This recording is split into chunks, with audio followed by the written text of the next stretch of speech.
Hello guys, आज हम chapter number 4 का क्वेश्चन नंबर 2 करने जा रहे हैं। इस क्वेश्चन के बारे में इतना कहूँगा, मोस्ट इम्पॉर्टेंट क्वेश्चन बिल्कुल नहीं है, लेकिन इसका जो आंसर है वो मोस्ट इम्पॉर्टेंट है। आंसर में से एग्जामिनर क्वेश्चन बना के आप लोगों से पूछ सकता है। तो चलिए स्टार्ट करते हैं। मैं दीपक सिन्हा और आप लोग देख रहे हैं स्टडी नमः। आगे आंसर की तरफ बढ़ते हैं, मगर उससे पहले एक बार क्वेश्चन फिर से मैं रिपीट कर देता हूँ आप लोगों के समझने के लिए। प्रकृति के आधार पर कार्यपालिका के प्रकार बताइए, यही था हमारा question number 2। Answer point number 1, ध्यान से देखना। संसदीय व्यवस्था एक्सप्लेन करेंगे प्लीज़। 3 पॉइंट है इसके और बहुत ही अच्छे पॉइंट हैं, आप लोगों को समझना बहुत ज़रूरी है। ध्यान से मेरे शब्दों को प्लीज़ सुनते रहिएगा आप लोग। एक्सप्लेन। संसदीय शासन प्रणाली के अंतर्गत, देख लो, संसदीय शासन प्रणाली के अंतर्गत प्रधानमंत्री सरकार का प्रधान होता है। देखो, किसका प्रधान होता है? सरकार का। साफ वर्ड बोला गया है, किसका? सरकार का। जैसे कि अभी वर्तमान में केंद्र में सरकार किसकी है? बीजेपी की। और इस सरकार का जो मुखिया है यानी कि प्रधान है, वो कौन है? नरेंद्र मोदी। ठीक है, यहाँ तक बात समझ में आई? यानी कि यहाँ पे फिर से रिपीट कर रहा हूँ, सरकार का प्रधान कौन होता है? प्रधानमंत्री। वर्तमान में कौन है? नरेंद्र मोदी। ये लाइन यहाँ तक आप लोगों को समझ में आ गई होगी। आगे बढ़ते हैं। और राष्ट्रपति नाम मात्र का अध्यक्ष होता है। यार ऐसी बात बोल दी कि सरकार का प्रधानमंत्री होता है और जो राष्ट्रपति हैं वो नाम मात्र का अध्यक्ष होता है। यानी कि भारत के जो राष्ट्रपति हैं रामनाथ कोविंद, वो क्या है? नाम मात्र के अध्यक्ष हैं। यानी कि भारत में ये दो लोग, प्रधानमंत्री और राष्ट्रपति। प्रधानमंत्री सरकार का मुखिया, और ये जो राष्ट्रपति है, देखा जाए तो ये पूरे देश का मुखिया है, लेकिन ये नाम मात्र का मुखिया है। नाम मात्र का मुखिया है। आगे बढ़ते हैं। कह रहा है तमाम शक्तियों का इस्तेमाल प्रधानमंत्री और मंत्री परिषद के द्वारा किया जाता है। किसके द्वारा? मंत्री परिषद। प्रधानमंत्री और मंत्री परिषद के द्वारा किया जाता है। यह प्रणाली इंग्लैंड, भारत, इटली, कनाडा तथा जापान में पाई जाती है। जहाँ पर संसदीय व्यवस्था है वहाँ पर प्रधानमंत्री ही सर्वोसर्वी होता है, क्योंकि वो सारी शक्तियों का उपभोग करता है। और जो हमारे राष्ट्रपति होते हैं वो नाम मात्र के अध्यक्ष होते हैं। तो इस प्रकार की व्यवस्था हमारे भारत देश में है। इसी व्यवस्था को कहा जाता है संसदीय व्यवस्था। आशा करता हूँ आप लोगों को पॉइंट नंबर 1 समझ में आ गया होगा। फिर भी अगर ना समझ में आया हो तो एक बार और सही डायग्राम के साथ में। पूरे देश में एक प्रधानमंत्री होता है, पूरे देश में एक प्रधानमंत्री होता है और एक राष्ट्रपति होता है। प्रधानमंत्री सरकार का मुखिया होता है और जो राष्ट्रपति होता है वो पूरे देश का मुखिया होता है, लेकिन वो राष्ट्रपति नाम मात्र का अध्यक्ष होता है, क्योंकि राष्ट्रपति की सारी शक्तियां प्रधानमंत्री यूज करता है। इस व्यवस्था को हम संसदीय व्यवस्था कहते हैं। एग्जामिनर आप लोगों से 2 मार्क्स में सिंपल क्वेश्चन बना के यूँ पूछ सकता है कि संसदीय व्यवस्था के बारे में बताओ। तो इसलिए मैंने कहा था कि इसका आंसर मोस्ट इम्पॉर्टेंट है। अब क्लियर हो गया होगा आप लोगों को अच्छे तरीके से। ठीक है, अब बात आती है दूसरे पॉइंट की। ये पूरा कट कर देता हूं मैं। ठीक है, अब आ जाइए पॉइंट नंबर 2 पे। देखिए रिलेट करता रहूँगा एक पॉइंट को दूसरे पॉइंट से।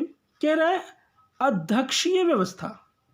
अध्यक्षीय व्यवस्था पहला था संसदीय व्यवस्था। इसमें देखिए क्या रूल होते हैं। कह रहा है इसके अंतर्गत राष्ट्रपति सरकार का प्रधान होता है। और तेरी किसका प्रधान? सरकार का प्रधान कौन होता है? खुद राष्ट्रपति होता है। यानी कि प्रधानमंत्री का तो कोई रोल ही नहीं है यहाँ पे अगर देखा जाए तो। ठीक है, इसको जरा कट करके आगे बढ़ते हैं। कह रहे सिद्धांत और व्यवहार में राष्ट्रपति का पद सबसे शक्तिशाली होता है। सबसे शक्तिशाली होता है। आगे ये प्रणाली अमेरिका में कभी सुना है आप लोगों ने प्रधानमंत्री वर्ड? नहीं ना, राष्ट्रपति। ठीक है, ब्राजील और लैटिन अमेरिका के कई राज्य में है। यानी कि आप लोगों को बात क्लियर हो गई होगी कि इसमें इस व्यवस्था के अंदर राष्ट्रपति ही सर्वोपरि होता है, वही सरकार का मुखिया होता है और वही अपनी सारी शक्तियों का उपभोग करता है। ये व्यवस्था कहाँ पाई जाती है? अमेरिका, ब्राजील, लैटिन अमेरिका के कई राज्यों में पाई जाती है। अब पहले वाले से और दूसरे वाले में कंपेयर कर लो। इसमें प्रधानमंत्री, राष्ट्रपति का कोई रोल नहीं और प्रधानमंत्री सारी शक्तियों का उपभोग करता है। दूसरे वाले में आ जाओ, प्रधानमंत्री तो इसमें है ही नहीं, इसमें सिर्फ राष्ट्रपति है और राष्ट्रपति सरकार का मुखिया होता है और सारी शक्तियों का उपभोग करता है। तो इस व्यवस्था को क्या कहा जाता है? अध्यक्षीय व्यवस्था। तो ये थे 2 पॉइंट। अध्यक्षीय व्यवस्था का अर्थ बताइए। एग्जामिनर आप लोगों से इस तरीके से पूछ सकता है। इसके जो 3 पॉइंट हैं 2 मार्क्स के लिए मोस्ट इंपॉर्टेंट है। अब बात करते हैं पॉइंट नंबर 3 की। आइए ध्यान से समझिएगा, सारा कट करके हम आगे बढ़ते हैं। पॉइंट 3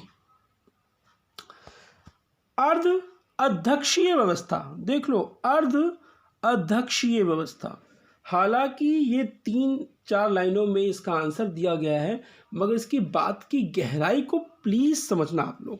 ठीक है, कह रहा है इसके अंतर्गत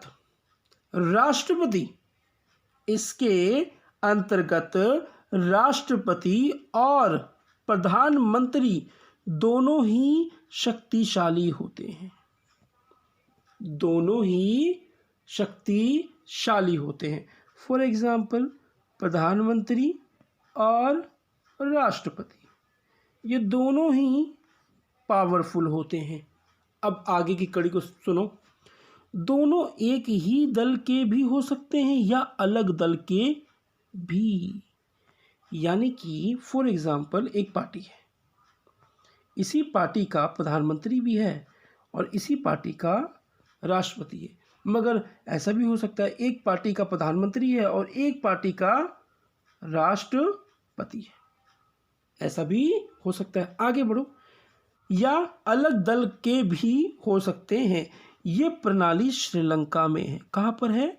श्रीलंका में ये प्रणाली पाई जाती है। अभी बात आप लोगों को क्लियर नहीं हुई होगी। अब आ जाओ डीपली एक्सप्लेन में। इसको कट करते हैं।